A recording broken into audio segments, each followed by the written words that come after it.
Christian, bienvenue à Boulevard. Merci. Bonjour, Nathalie. Une fois de plus, Christian, je l'ai dit en introduction, vous êtes l'auteur de plusieurs ouvrages, dont Naître colonisé en Amérique. Vous êtes professeur d'université à l'UQAM en éthique appliquée dans la vie. Mais vous êtes aussi un indépendantiste qui avait critiqué beaucoup le Parti québécois dans le passé, entre autres dans Naître colonisé. Il y a certains passages absolument savoureux.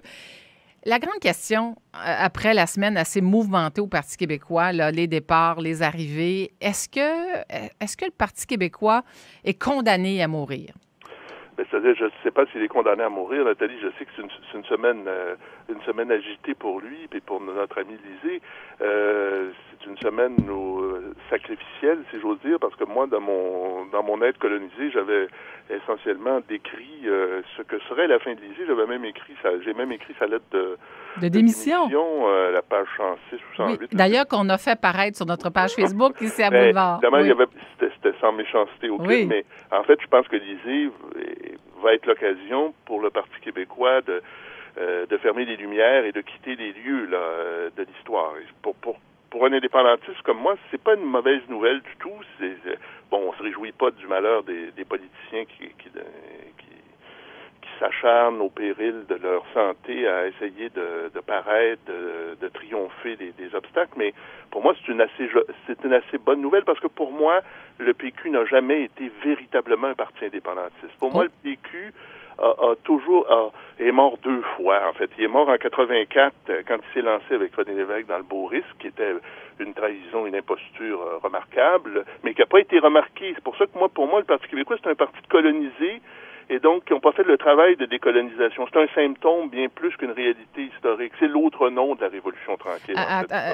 Avant d'aller à la fois où le Parti québécois est mort une seconde fois, qu'est-ce que ça veut dire dans votre bouche, Christian, quand vous dites le Parti québécois est un parti de colonisés? Bien, c'est un parti qui a fait du surf sur la Révolution tranquille, qui a pris l'autobus de la Révolution tranquille, mais qui, dès 1984, avait déjà ce que j'appelle des défroqués de l'intérieur. C'est-à-dire des défroqués de l'intérieur, c'est-à-dire des gens qui ne croyaient plus à l'indépendance pour toutes sortes de raisons que je vais expliquer dans un prochain livre, qui sera sans doute un best-seller comme les premiers, mais essentiellement parce qu'on n'y croyait plus à l'indépendance. C'est pour ça que le Beau Risque était quelque chose d'inconcevable. Si on avait été des nationalistes sérieux, ça aurait amené il y a eu des démissions, bien sûr, mais on a continué ce que j'appelle la ronde de lait nationaliste, parce que le Parti québécois, il occupe tout l'espace comme une société d'État de la Révolution tranquille. Il y a un monopole d'État de la question nationale depuis 50 ans.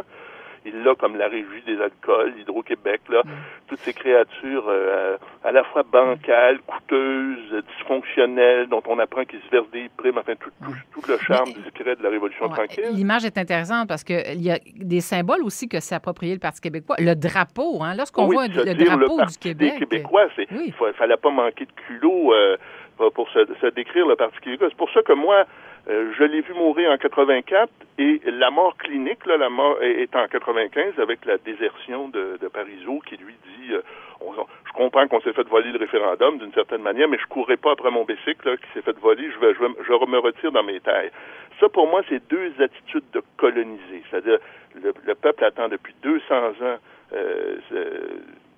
une sortie d'un ordre colonial, mais ses chefs n'ont pas fait le travail sur eux-mêmes et disparaissent dans la brume. Là, un peu, Lisée lui-même, Lisée se présente, il est usé comme un cheval fourbu, là, il a été derrière, ça fait 40 ans, 30 ans qu'il est dans les coulisses. Qu'il est dans les coulisses, il se dit, ceux qui étaient avant moi étaient beaucoup moins intelligents que moi, ce qui est probablement exact, là, mais il n'y a pas du tout de charisme pour aller chercher il y a autant de charisme que Martin Hossan, là. Oui, exactement. D'ailleurs, ça fait sourire parce que Jean-Martin Hossan, j'ouvre une parenthèse, on le présente comme le sauveur potentiel du Parti québécois. C'est le Martin Guerre du Parti québécois, là. C'est celui qui revient, puis on est vraiment là, on est vraiment au sang. C'est-à-dire, on n'a plus rien on tire les dernières cartouches dans cette perspective-là. Si je suis votre raisonnement, Christian, donc, les péquistes et les chefs qui ont été au Parti québécois n'ont qu'eux-mêmes à blâmer pour la dérive du Parti québécois et de son idéologie.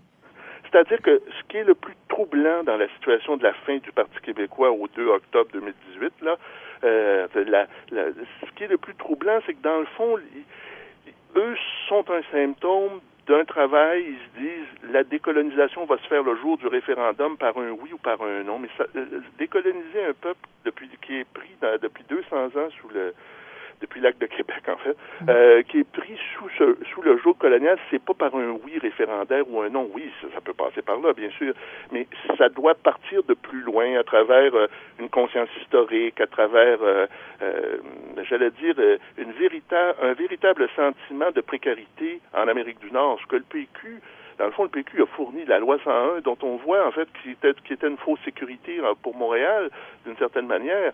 C'est dans le fond, même ces réalisations favorables ou positives, se sont retournées contre lui parce qu'elles ont amené que des fausses sécurités dans le cadre d'un faux nationalisme, en tout cas d'un faux indépendantiste, de toute évidence. Là. Okay. Parce que là, on est rendu en 2022, puis oui, parce que les 4 jeudis. Oui, il y a eu les conditions gagnantes. Il y a eu aussi l'époque où on va faire de la pédagogie. Les Québécois ont fini par comprendre que l'idée du pays... Oui, la pédagogie, ça fait 40 ans là, qu'on est...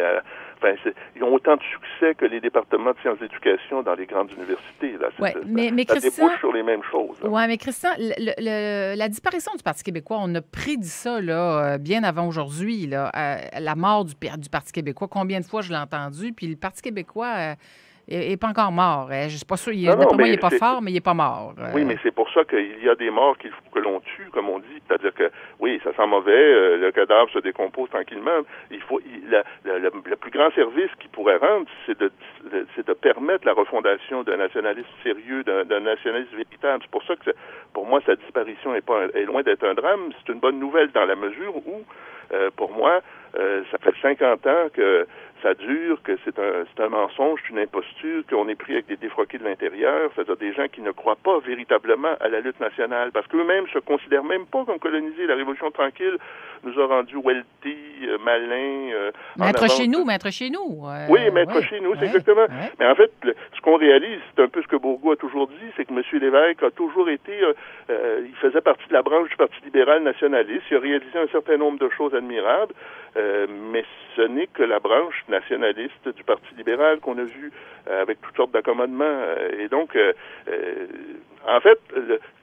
Mais parlons de l'idée, là, le Parti québécois disparaît, entre guillemets. Vous dites, Christian, c'est une bonne nouvelle parce qu'on va peut-être assister, en tout cas, c'est ce que vous espérez, à l'émergence d'un nouveau nationalisme, un nationalisme sérieux. Ça serait quoi, ça, un nationalisme sérieux? C'est-à-dire que, dans le fond, il faut être capable de faire le procès des chefs. Je pense que le procès des chefs doit être fait pas sous le mode sacrificiel, parce que moi, j'ai mis en garde Lisée contre le fait qu'il s'était invité à un dîner de cons, là, en prenant le pouvoir. On a tassé les jeunes parce qu'on voulait pas juger les jeunes, d'une certaine manière. Moi, il y a un mécanisme sacrificiel dans les partis qui m'intéressent puis que je vois à l'œuvre dans le cas de Lisée. Mais pour moi, la pire nouvelle, ce serait qu'on continue avec un moribond, un Parti québécois moribond, avec toutes sortes de carriéristes qui vont se pointer pour essayer de reprendre ce que j'appelle la rondelette nationaliste, là. C'est-à-dire, fait 40 ans que ça reste dans le paysage, que ça niaise dans le paysage, qu'on s'aligne, en fait, les jeunes s'alignent même sur le charme de Trudeau. C'était ça qu'on espérait dans Alexandre Cloutier, là. C'était une sorte de Trudeau, de Trudeau qui avait pas une famille riche et célèbre, là. C'est un Trudeau... c'est un Trudeau de second ordre qu'on espérait voir, là, mais je pense pas que la question nationale passe par cette minceur-là. Elle est plus profonde que ça et c'est une question de survie. Mais lorsqu'on parle d'émergence d'un nouveau nationalisme, parce que le Québec a été beaucoup pris dans le carcan des fédéralistes contre les souverainistes ou les indépendantistes, le Parti québécois, mettons que le Parti québécois disparaît, l'idée de pays, elle ne disparaîtra pas. Il y a Québec solidaire, il y a... Oui, mais là, à Québec solidaire, on est rendu ailleurs, là, on est rendu au Cirque du Soleil. Dans le fond, non, c'est que la vraie question sérieuse pour moi, c'est est-ce que le Parti québécois va avoir réussi à consumer littéralement, à brûler dans l'atmosphère toute la question nationale, puis qui va disparaître, que la plaie va se refermer, la plaie de la question identitaire va se refermer doucement jusqu'à l'acadianisation parfaite des Québécois. C'est ça ma question. Est-ce que lui, il va avoir tellement usé, éventé la mèche, dilué le produit, décourager ceux qui voulaient? C'est ça le danger, c'est qu'il emporte avec lui les questions sérieuses. Moi, je pense que non. Je pense que c'est une question fondamentale et qu'on est à l'abri de ça si peut se réorganiser. Quelques années après la disparition du PQ, un nationaliste qui, lui, a recoupé tous les ponts avec les méthodes péquistes, la méthode de négociation CSN, qui est la méthode du moyen terme, là, qui consiste à dire si on gagne pas, on va aller chercher un juge de plus à la Cour suprême. OK, donc c'est le nationalisme de compromis, c'est privilégié par le Parti québécois, si je vous comprends bien, Christian. Ça, c'est de toute évidence, c'est un échec. Alors, quoi, le futur du Parti québécois passe non seulement dans sa disparition, mais plutôt dans sa radicalisation? Comment... Pas ça. Dans le fond, ce que vous décrivez comme radicalisation, c'est en fait un vrai parti nationaliste sérieux. C'est-à-dire qu'il se dit pas, à travers des dérives opportunistes, il faut prendre le pouvoir absolument, prenons-le le plus possible, on va l'occuper 4 ans, puis après ça, on verra, puis où c'est que le peuple est rendu. Non, ça prend des chefs qui galvanisent, des chefs charismatiques, ça prend des gens qui amènent une émotion nationale, un sentiment national, une ambition nationale, ce que le PQ tâche pour laquelle le PQ a lamentablement échoué. Mes amis nationalistes, ils me disent toujours, si le PQ disparaît, c'est comme si l'Église catholique disparaissait. Là. Écoutez, le PQ est comme l'Église catholique, là, il a coupé avec les travailleurs, les artistes, les jeunes, et donc ils s'imaginent là, que ça va être la fin du monde. Dans le fond, je vais utiliser une image, Christian. Là. Jean Lesage, avec son maître chez nous, là, a fait lever le poil ses bras de bien des Québécois. Le Parti québécois n'a pas réussi ça. Il a tenté de le faire, mais ça a fait poète-poète, comme on dit. Fait que ça va prendre le nationalisme du 21e siècle au Québec, ou le nationalisme réinventé. C'est celui qui nous fait lever le poil ses bras? C'est celui il faut qu'il y ait quelque chose qui se lève, en tout cas. Je ne sais pas si c'est des poils, peu importe les parties du corps qui doivent se lever, mais il faut qu'on sorte du rationnel de la négociation. Parce que quand on entend les vieux nationalistes articulés, ils nous parlent toujours, ils ont une connaissance encyclopédique de l'État, du fédéralisme, de la dysfonction du fédéralisme.